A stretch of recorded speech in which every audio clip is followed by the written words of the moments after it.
Nacional Adela Reta. Hoy nos visita el filósofo y ensayista Sandino Núñez. Estás en Café Literario, estás en TNU, estás en tu casa. Sandino Núñez nació en Tacuarembó en 1961. Es filósofo, docente y escritor. Es licenciado en Filosofía por la Universidad de la República, especializado en Epistemología y Filosofía de la Ciencia, en Filosofía del Lenguaje, Lingüística y Análisis del Discurso. Con una voz crítica se dedica a pensar y compartir sus reflexiones acerca de temas que van desde la política, la economía, la cultura y los medios de comunicación, entre otros.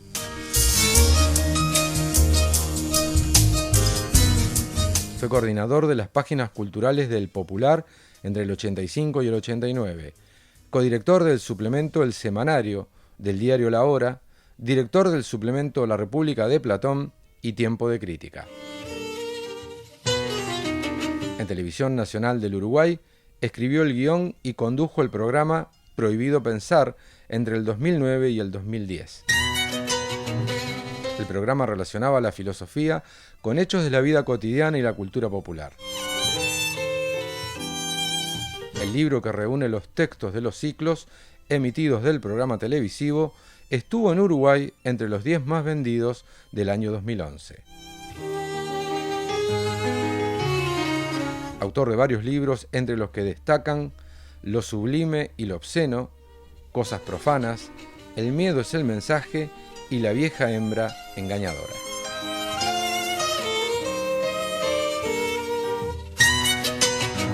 Actualmente está al frente del suplemento mensual Tiempo de Crítica de la revista Caras y Caretas y coordina y es editor responsable de la publicación bimestral Revista de Ensayos del colectivo Prohibido Pensar.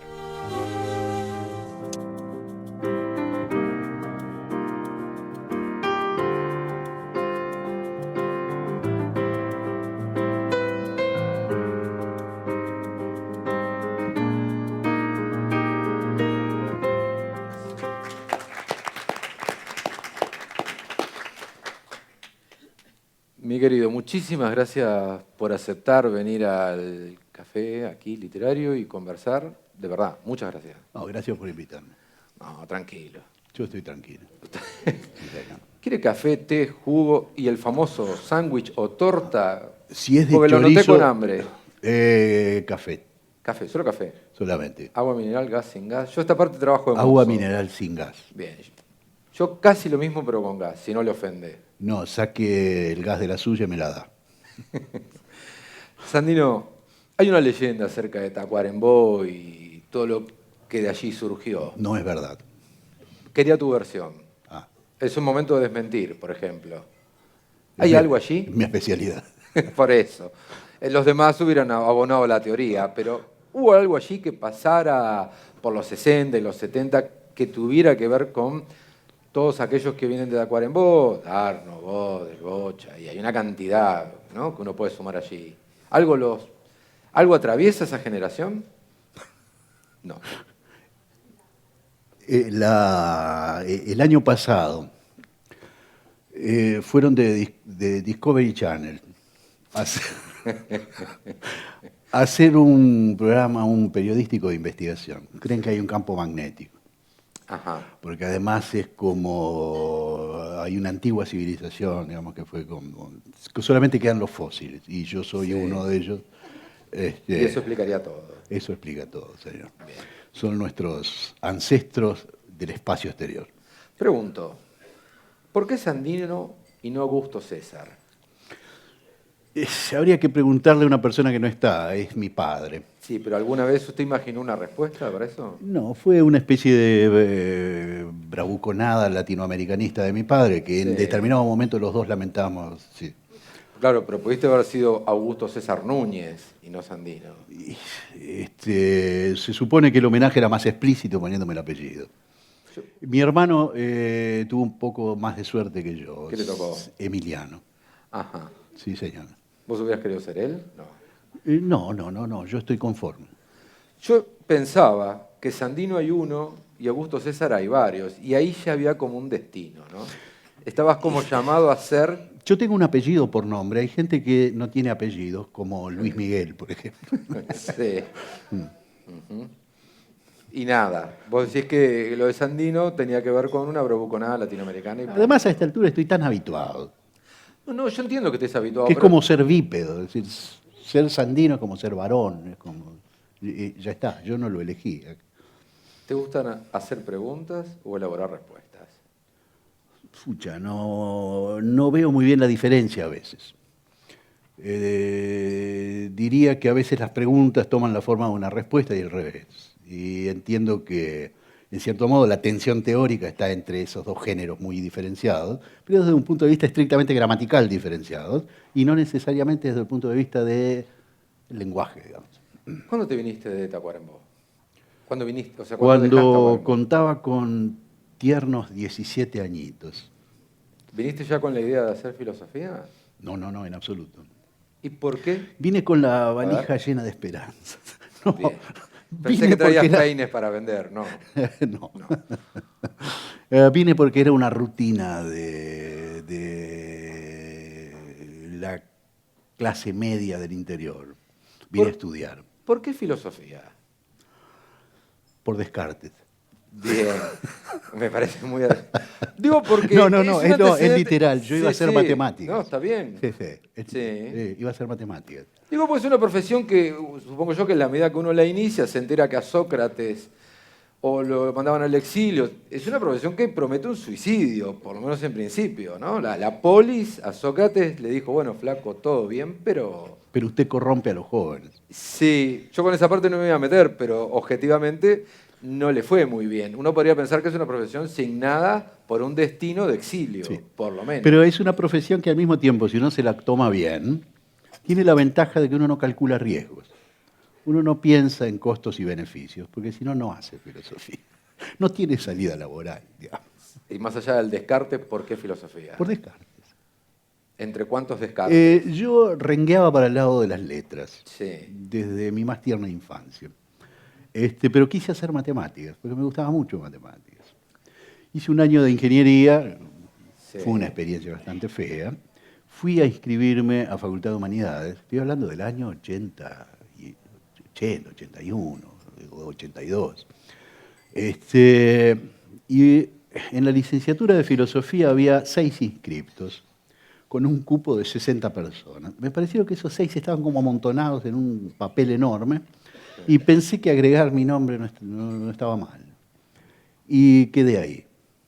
Y ahí, un poco a los tropiezos, hice la carrera. Sí. ¿A los tropiezos en qué sentido? Y fíjate vos que un joven del interior que tiene que trabajar, estudiar, a los 23, 24 años, me embarazaron y ahí la vida fue un poco neorrealista, digamos, y hubo que driblear las cosas tal como venían. Eso de que dibujás y tocas la guitarra, ¿es porque sos una especie de hombre anacrónico de cierto renacimiento que piensa, escribe, toca la guitarra? Es porque Dibuja. yo podía tocar la guitarra en los ómnibus, pero no podía hacer filosofía en los ómnibus y esperar una recompensa en monedas. En realidad, yo hice música también. Sí. Estudié musicología hace muchísimo tiempo, muchos años.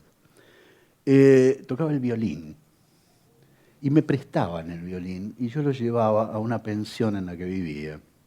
Naturalmente que era motivo de risas de todos mis camaradas de la pensión.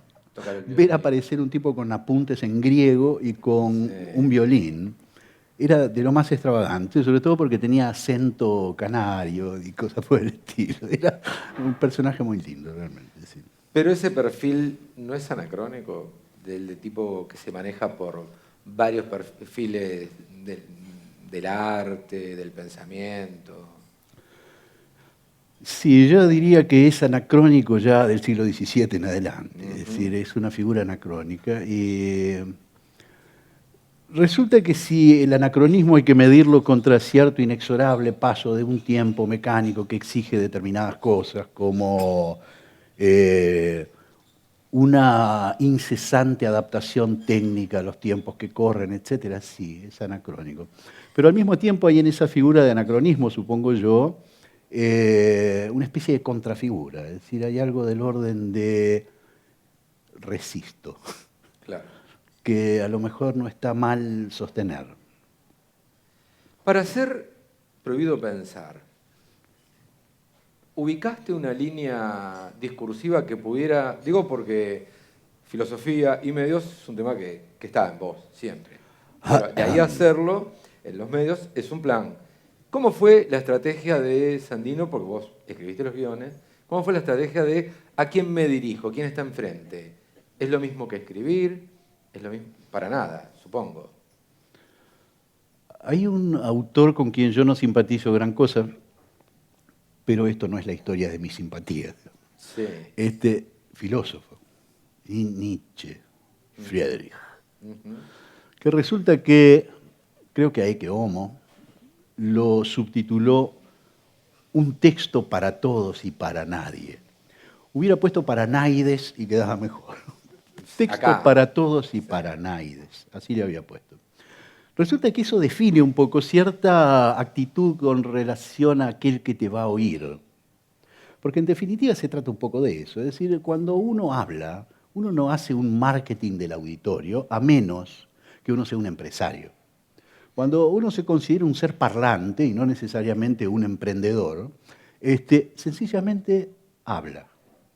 Y se entenderá mal, oblicuamente, se expresará uno bien o mal o afortunadamente, pero son riesgos que corre toda persona que abre la boca o que teclea para escribir textos. Es decir, en definitiva fue eso. Siempre yo estuve como muy desentendido, lo digo honestamente, muy desentendido No tengo por qué dudar. del auditorio. Sí. No me preocupa gran cosa, realmente. Todos esos programas nacieron del texto, o sea, todos esos programas tuvieron Claro, guionados. son textos. Son Sí, textos.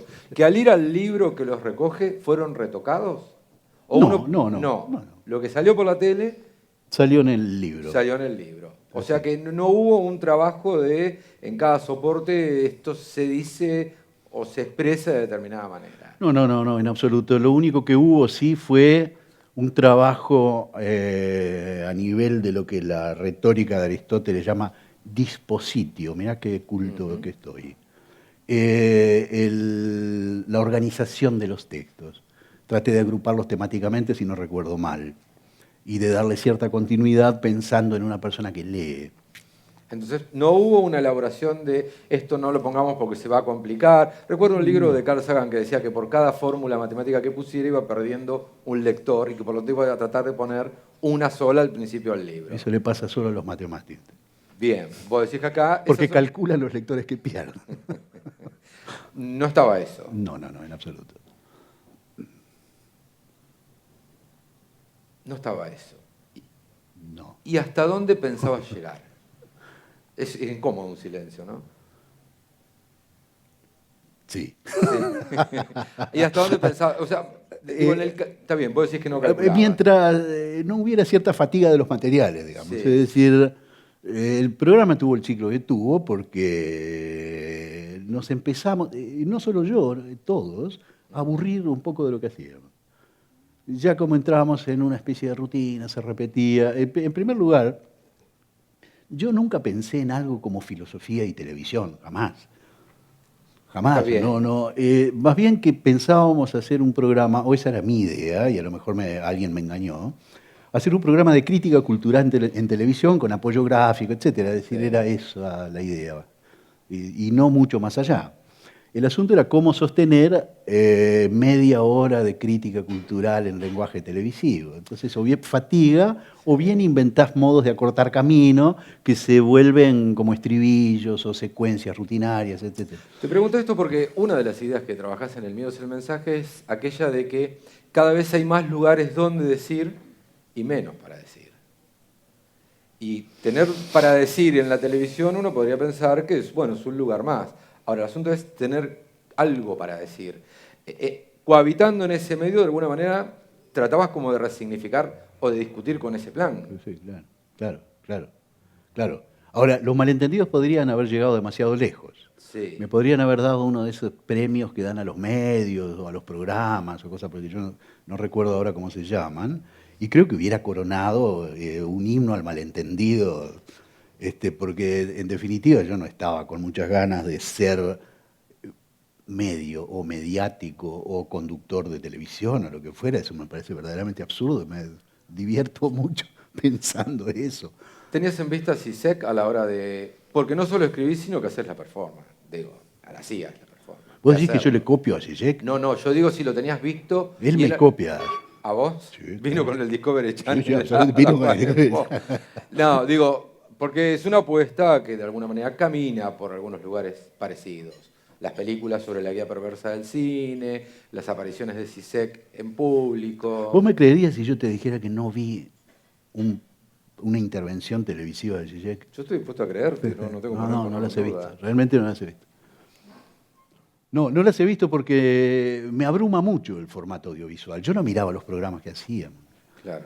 Sí, me parece como que sobrecalienta algún aspecto de la máquina, y que uno siempre se arrepiente de algo que dice, no Sí. así de algo que escribe, pero sí de cosas que dice. Entonces eso es como, no sé, es muy cruel, verdaderamente es muy cruel.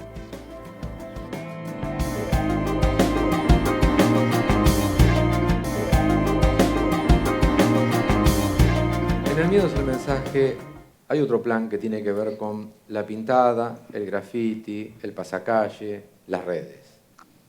Uno podría pensar que vos estás hablando de un periodo que va de la dictadura a hoy, prácticamente, ¿no? En ese seguido de dónde van utilizándose y dónde se van expresando determinados textos. Ajá. Se puede pensar que, y creo que lo sugerís, que en la dictadura no había ejercicio de la política y que las paredes decían algo dentro de ese espacio público y que hoy en red hay muchos lugares donde decir cosas y nada que decir porque sigue estando ausente el ejercicio de la política. Yo no diría que en la dictadura no había un ejercicio de la política, yo diría más bien lo contrario. Ujú. A pesar de cierta rigidez cadavérica que asume la ciudad o el intercambio, o lo que fuera eso que se llena de una rica vitalidad en tiempos democráticos, etcétera, es una forma muy gritona de hacer política. Y Sí. yo diría que es una de las formas más eficaces de hacer política. Es Si decir, hablamos, está bien, fíjate yo creo que que iba hacia política partidaria, vida social, donde la pintada jugaba con una cuestión heroica. Vos hablás de la cuestión heroica, la pintada. pero la pintada y la vida partidaria tienen bien poco que ver, digamos, excepto Sí, hacia el final de la dictadura, claro. cuando la pintada de alguna manera recoge algo del orden de una praxis colectiva, etcétera, Sí. que va desde el se va a acabar hasta la murguita, qué sé yo, en fin, Ujú. es decir, ese tipo de cosas. Este, que es en definitiva una interpelación a un todos que se supone que está ahí en silencio, recluido o ensimismado, etcétera, para que cuando llegue el momento, esa potencia que ha juntado salga en forma dinámica, explosiva, etcétera. Ahora, yo diría que cuando un poder, es feo plantear las cosas a veces en términos de poder, pero igual, cuando un poder da un golpe de Estado, lo Sí. que hace, en cierto modo, es, aunque no lo diga y aunque diga explícitamente lo contrario, es interpelarte directamente como sujeto. Porque inaugura un estado de excepción que consiste en suspender la vida constitucional o institucional en forma clara. Pero dicen, esto es un estado de excepción. Cuando comienza el estado de excepción, resulta que yo estoy necesariamente dividido entre dos cosas. Por un lado, me caben las generales del golpe y entiendo que tengo mis propias garantías institucionales suspendidas. Pero por otro lado, entiendo que es cuestión de resistir. Y precisamente en ese margen de resistencia es que ocurre la política. Ocurre en forma muy poco barullenta, etcétera, pero ocurre. Y yo diría que ocurre con una vitalidad y una intensidad muy fuerte. A ver si llego. Dice aquí, el sentido ha sido definitivamente abolido, vivimos en la más perfecta y radical de las democracias, sin justicia y, lo que es verdaderamente terrible, sin sentido de justicia, es decir, sin política. ¿Quién dijo eso? El que puso esto en el libro. Sandino Núñez. Ese tipo, como lo odio. Si querés fue Andrés. Pregunto porque hacia donde yo fui con tu texto es, acá había una práctica política y acá hay democracia sin esa práctica política y sin una práctica política que la reemplace. O sea, ahí dice que estamos en democracia y estamos sin práctica política. Y si voy al breve diccionario para tiempos estúpidos, cuando se habla de democracia, dice, la tarea hoy, evidentemente, es menos defender la democracia que inventar la política. Estoy de acuerdo. Bueno, este es más actual, por eso. Estoy de acuerdo, sí. Entonces, ¿no hay práctica política ahora? Es más importante reinventar la Hasta ahora estoy de política. acuerdo con todo. Es decir, el asunto es que es más difícil, me preguntás. No, yo entiendo. Pues, qué bueno que estés de acuerdo con lo que está ahí, porque es tuyo. Pero me fui hacia que hoy en realidad, esta frase que redondea lo que quiero decir, hay democracia, como no había antes, pero hoy no hay práctica política. Y yo me pregunto entonces si la derrota de la práctica de la política en la dictadura en la práctica política democrática, no fue más importante de lo que hoy imaginamos, o de lo que podíamos haber imaginado. La derrota de la política en dictadura, es decir, que esto tendría que ver directamente con una consecuencia de lo que pasó en dictadura. Ese deterioro de la política. Yo estoy preguntándote en función de hacia dónde me llevó tu texto. A mí, lo que no quiere decir que esté bien. No menciona dictadura en ningún momento. No, pero yo estoy uniendo con lo otro que leí antes. Y pienso, si este camino que vos marcás, pinta da graffiti, pasa calle, redes, en el tiempo, y lo mezclo con que en algún momento no había práctica política y por lo tanto pintar formaba parte de quizás la única, y hoy tengo donde decir todo, pero no tengo nada para decir, y hoy estoy en democracia. Claro. Entonces, ¿estamos sin política? Absolutamente. ¿Y eso qué significa? Aparte, el problema es que eso no significa. Tomar agua. Ese es el problema. Opa, perdón. ¿Qué nos dice? Yo no fui. ¿Qué nos dice? El problema es que precisamente no significa. Ahora, ese no significa tiene que tomarse en forma muy seria. Es decir, a mí me parece terrible esta frase de que no es tan importante hoy salvaguardar la democracia. Me alegro mucho que te parezca terrible, porque en definitiva intenta decir algo terrible. Porque en rigor yo tengo que pensar que la democracia y la política son antagónicas hasta cierto punto. Es decir, que la democracia es en buena medida un contravalor de la política. Tiene que buscarse la política como una forma de significar que sea rigurosamente otra a la que usualmente te ofrecen, digamos, el combo de la democracia parlamentaria representativa con elecciones libres, con libertad de opinión, etc. Si tenemos eso, cuidamos obsesivamente eso como un tesoro, el problema precisamente de ese cuidado obsesivo, el miedo al poder totalitario o dictatorial que en algún momento puede irrumpir, etc., es totalmente distinto a reunirse, congregarse y eventualmente conspirar para derrocar a un poder totalitario que está instalado. Son dos cosas completamente distintas. La dinámica social en uno y otro caso son diferentes. En todo caso, yo podría jugar con una especie de extensión de esa metáfora. Vamos a depositar en el Estado todas nuestras fantasías de totalitarismo. El Estado parecería tener en sí el embrión de lo totalitario. Hay algo en el Estado que nos da un poco de miedo. Ahora bien, contra eso jugamos a una especie de horizontalización absoluta del mercado, como una especie de metáfora de la vida misma de la gente en la ciudad, comunicándose, intercambiando, diciendo cosas, utilizando los generosos espacios de comunicación que se abren en todas partes, etc. Ahora, el asunto es que ese exceso de decir hace que el decir sea absolutamente trivial. Sí. Y lo de trivial, hablo de políticamente trivial. Está claro que hasta cierto punto yo he decidido asociar, no sin hacerme cargo de que lo he hecho, el sentido y lo político, que hay algo de coextensividad ahí, hay algo del sentido que siempre apunta a algo del orden político en lo social, siempre. ¿Se puede Siempre. pensar Otro. en política sin hacer práctica política Si se puede pensar... partidaria? Ah, eso es Ahí está. básico. Partidaria. Sí, sí. Práctica política es la única forma de pensar la política. Hasta ahí estamos de acuerdo. Con relación a lo de partidaria, si yo ahí sí tengo primero una bolsa de comillas y puedo tirarla en todos lados y donde caigan está bien.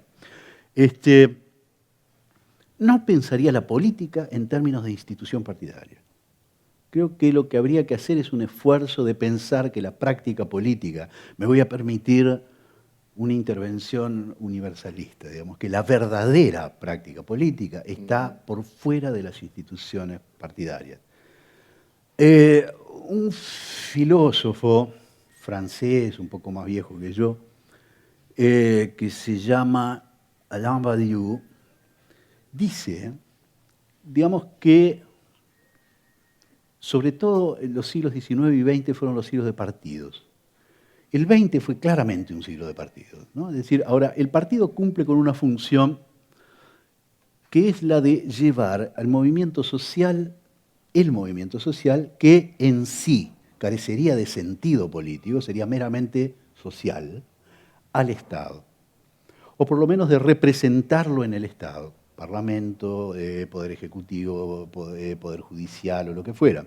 Entonces, en ese momento, recién en ese momento, el movimiento social adquiriría una tonalidad política. Y dice, bueno, ¿qué tal si lo pensamos al revés? ¿Por qué no pensar al Estado directamente vinculado con el poder y no con otra cosa que con el poder, y pensar que la práctica política se realiza en el movimiento social? Uno podría pensar que Badiou estaría muy de acuerdo con esta frase de Sí, que sí, no hace falta cuidar la democracia, sino generar pensamiento. Absolutamente, claro, sí. Y te preguntaba esto Pero porque lo llamamos después. no estará hasta en vos, ¿no? Sí. Digo, porque Badiou es un tipo que me parece que lo que ha propuesto en un punto tiene que ver con no hay por qué dejar de pensar y asumir que si bien hay derrotas que tienen que ver con lo que él siente o piensa, como la derrota del comunismo, que no han sido todavía sopesadas, la posibilidad de seguir pensando en que las cosas deben tener una rosca, no hay por qué abandonarla. Yo siento que vos estás parado ahí. ¿Por qué tengo que hacer práctica política partidaria? Yo puedo seguir pensando en política. ¿Se entiende? Sí, se entiende perfectamente, estoy de acuerdo. Bien. A medias. Digo... Bien. La otra mitad. Me faltaba una mitad. Bien. Pero yo, a ver, el asunto no es para ponernos de acuerdo. Pensaba, porque hace unos años en Montevideo se han armado dos colectivos que a mí me interesaban. Uno tiene que ver con el de cuadernos de ensayo y Prohibido Pensar, y otro tiene que ver con Constanza Moreira. Pero uno tiene una participación dentro del aparato político fuerte y marcada y el otro no. No da lo mismo. ¿Tu elección a qué se debe? ¿A esto que acabas de decir? A que no da lo mismo. A que no da lo mismo. ¿Qué implica perder? ¿Qué pérdida tiene lo otro? Porque por algo no fueron hacia allá. La primera aclaración sería,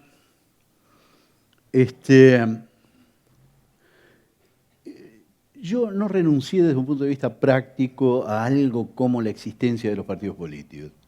Sí renuncié desde un punto de vista práctico a la existencia de los partidos políticos.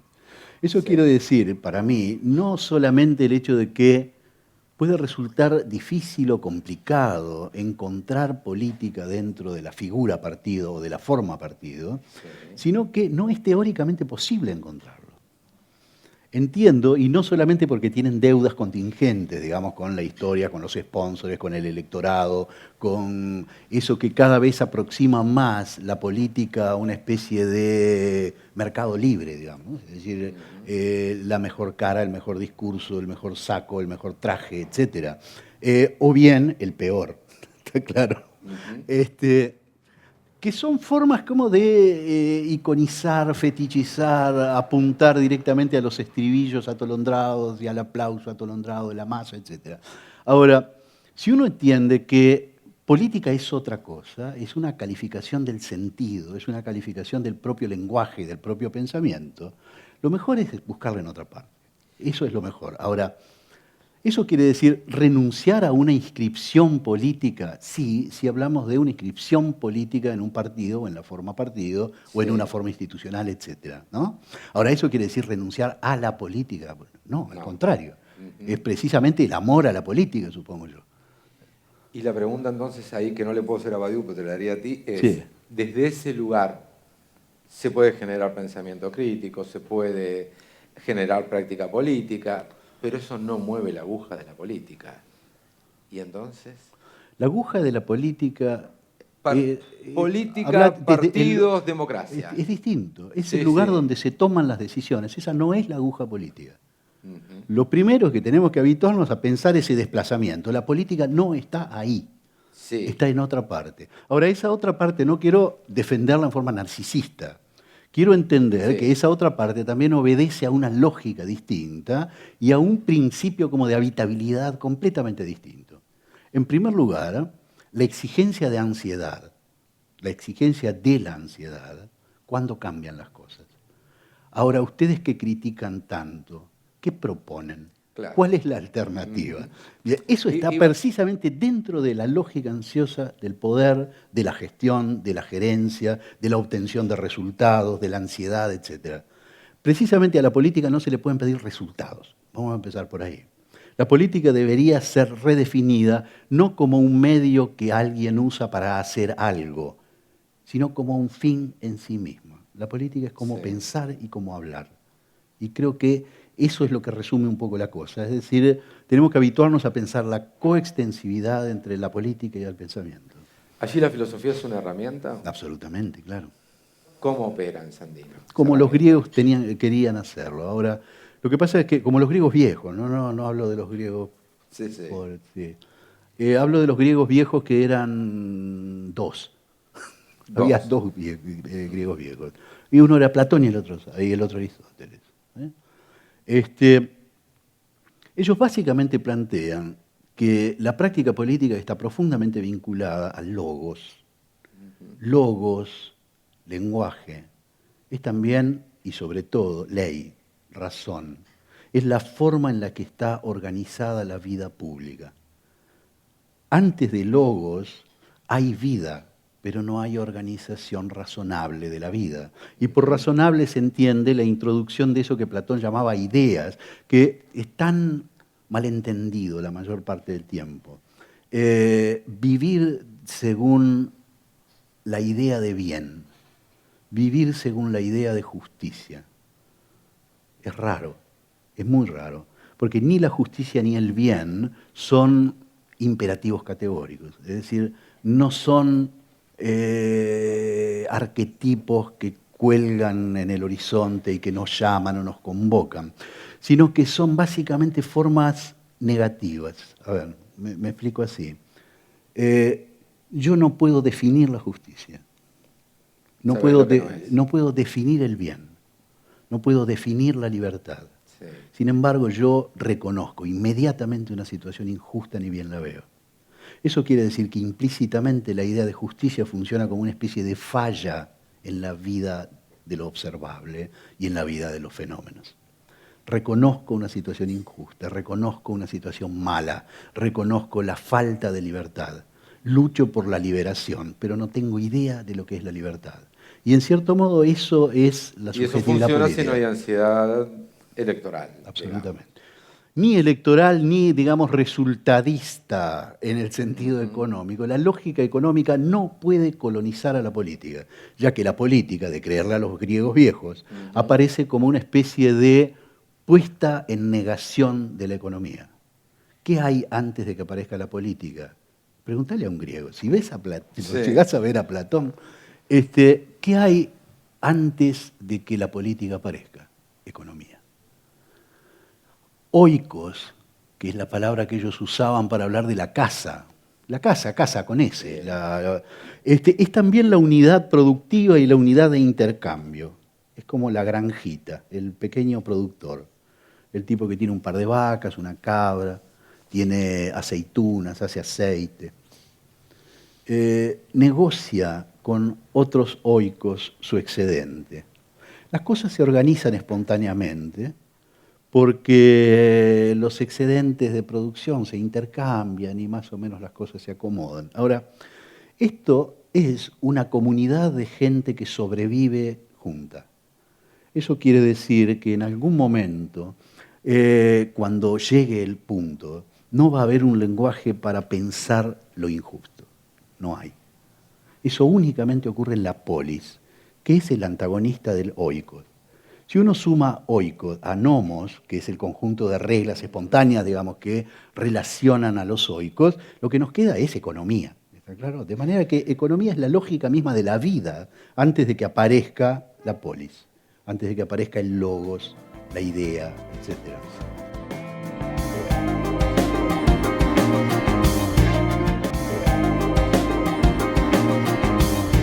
Hablaste del lenguaje y hace un rato hablábamos de la cosa anacrónica. Publicar un diccionario parecería, en tiempos de búsqueda de Google, también un anacronismo.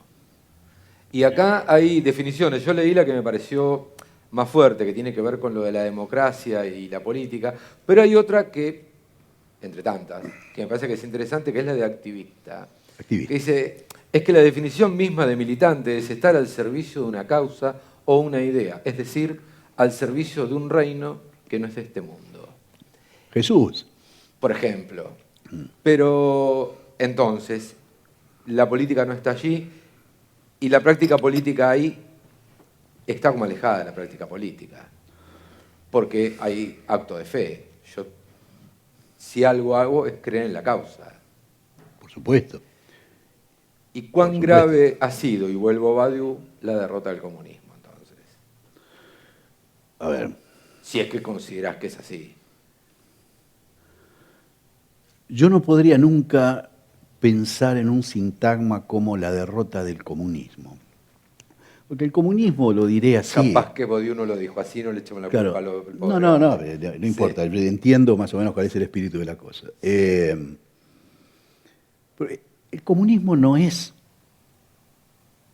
un ejército, no es un modelo de sociedad, no es un cuadro de fútbol. De manera que pensar la derrota del comunismo es algo más bien extraño, ¿no? Es asociar dos ontologías que no tienen nada que ver una con la otra. Comunismo es más bien una idea. Sí. Y si uno entiende que es una idea, en el sentido platónico de la palabra, uno debería hacerse cargo de algo que alguna vez un señor barbado que se llamaba Marx, Carlitos, puso en el manifiesto. El comunismo no es una preimagen ideal de sociedad futura por la que vale la pena luchar.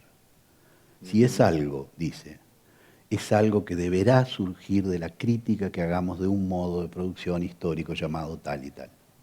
¿Te das cuenta que en rigor esa idea funciona de manera tal que uno entiende que su presente, su vida, su realidad es criticable? Y yo diría que comunismo habrá, cada vez que alguien esté dispuesto a criticar algo del orden positivo de las cosas.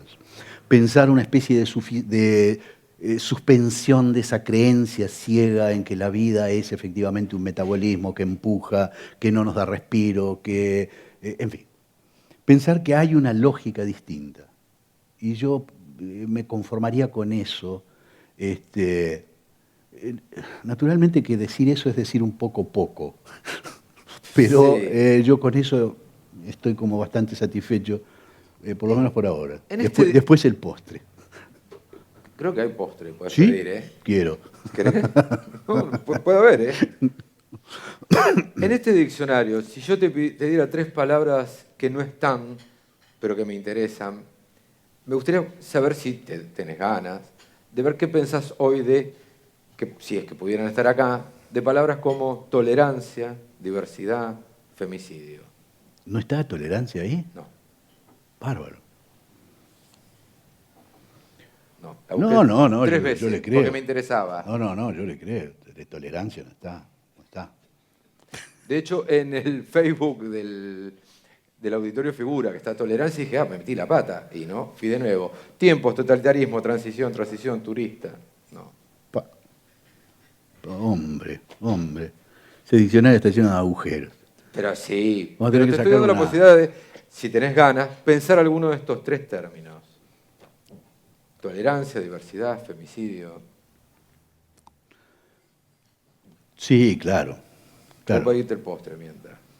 No te preocupes. No, okay. No. A ver. Hay... Si uno mira 15 minutos una tanda televisiva, ¿duran 15 minutos? Y deben durar 50, no tengo la menor idea. Yo más de 10 no puedo yo por la duda. Sí. Aparece, digamos, una joven de no más de 15 años, supongo yo, en una especie de diablura de Narciso, dándose un beso en un espejo. Supongo que algún cosmético, en fin.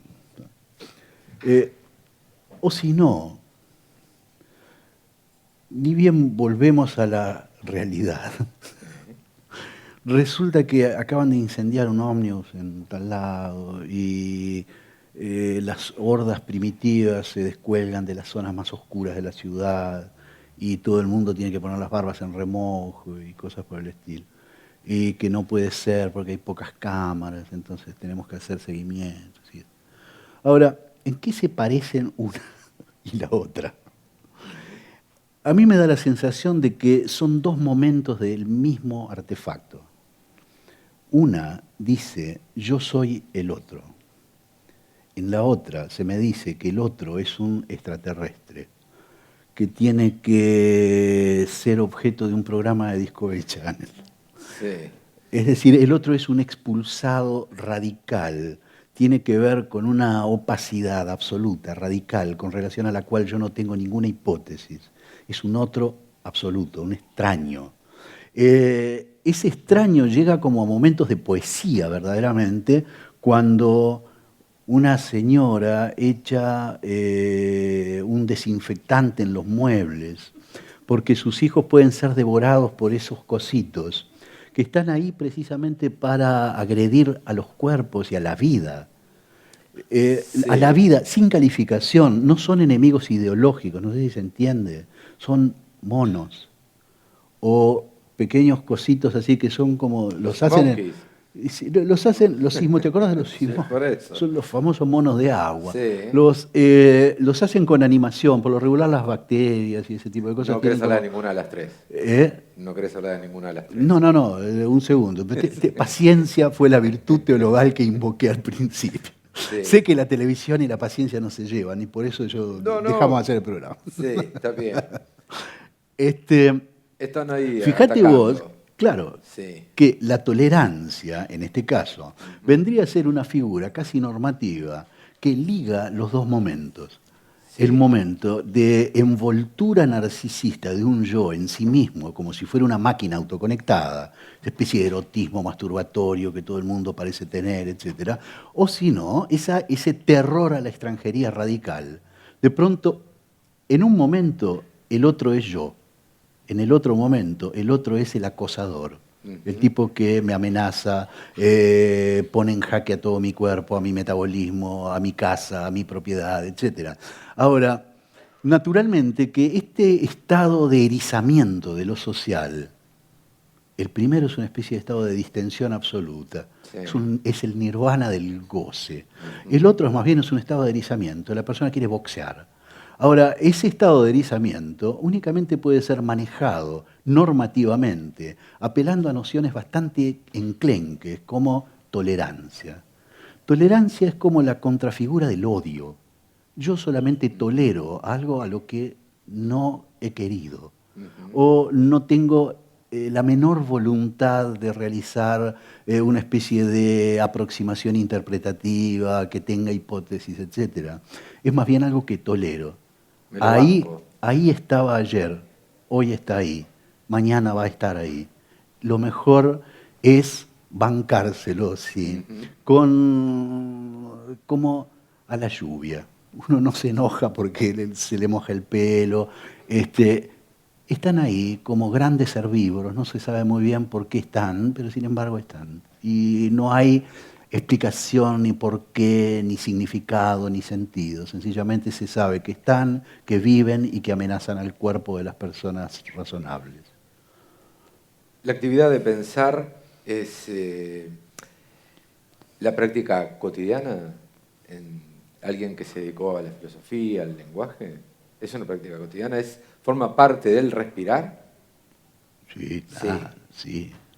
Y digo esto porque hace tiempo tenía ganas de, con un amigo, armar una ONG que repartiera remeras que dijera salven el pensamiento.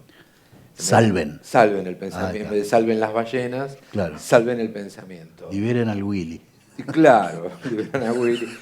Porque si yo me quedo en esa frase que tanto me dolió a mí, no hace tanta falta pelear por la democracia, sino por la generación de ideas, parece que lo que fuera como quedando muy en desuso es la posibilidad de pensar.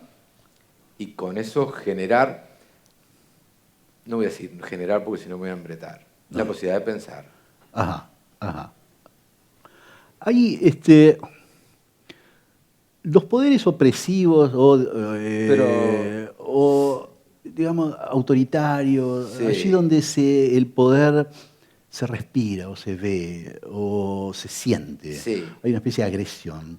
Parecería que es el cuerpo el que reacciona y no el pensamiento. Son capaces de crear mitologías alternativas, digamos, y creo que las izquierdas tradicionales retosan felices en ese mito de estar vueltos contra un poder hegemónico, de una fuerza aplastante. Ahora, vos sos muy duro, vos decís que las izquierdas están puestas hoy a llevar adelante los planes económicos que las derechas no podrían llevar. Absolutamente, claro, sí, sí, sí.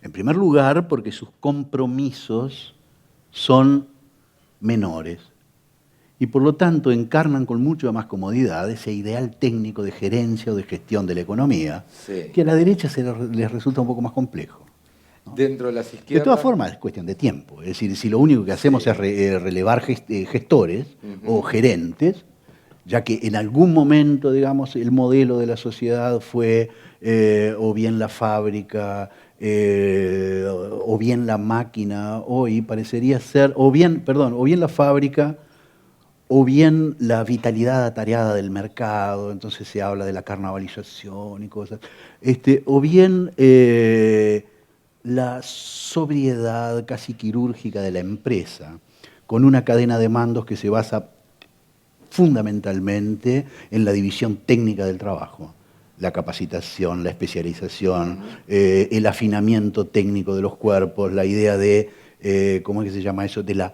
ergonomía. Es decir, cuerpos y máquinas tienen que estar efectivamente ajustados, etc. Es decir, y eso es una lógica muy despiadada, es implacable.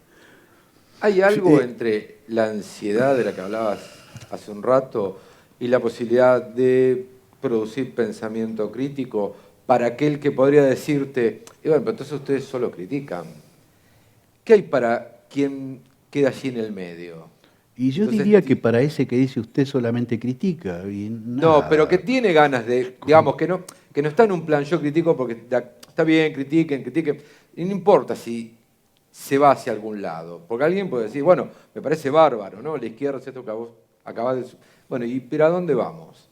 Y alguien podría pensar que eso es siguiendo hasta donde entiendo tu plan, eso podría estar vinculado a cierta ansiedad. ¿Qué hay en él? ¿Hay algo en el medio? Entre la ansiedad y la muerte. Entre la ansiedad y la posibilidad de pensar sin tener esa preocupación para participar en la vida política. Mira, yo más bien que estoy tratando de prenderme de algo así como un hilo que está suelto en el tejido. Y eso es un poco todo. Digamos, a cuestiones que que durante tanto tiempo en la mitología de la izquierda se llamaron injusticias materiales, etc., que son como lugares en los que hay que intervenir, con todo el peso de esa palabra, digamos. Una intervención siempre tiene algo como de extraño o de extranjero, etc.